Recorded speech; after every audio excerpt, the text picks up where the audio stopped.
Some football news now. General Manager of the Jamaica Women's Premier League, Crystal Walters, says that there are still discussions on the start of the new season.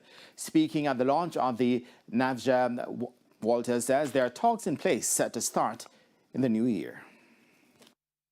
We're currently in discussion in terms of, reviewing and supporting all the clubs and ensuring that when that start date is released, it fits all the clubs and everyone will be ready to participate in the 2026-2027 Women's Premier League.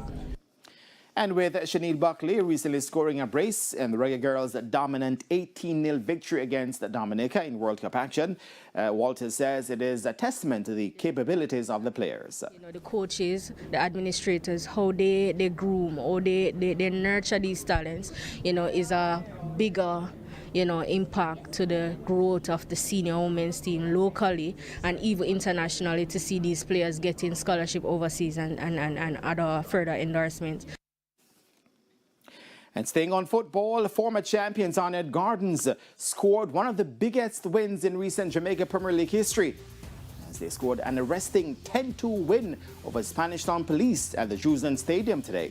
Rashiki Nelson got a hat-trick for the Junglists, while Giovanni Taylor, Roderick Granville and Fabian Taylor each scored a double.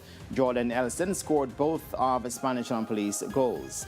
Arnett are now sixth with 12 points. Spanish Town Police occupied the foot of the table without a win on 2 points.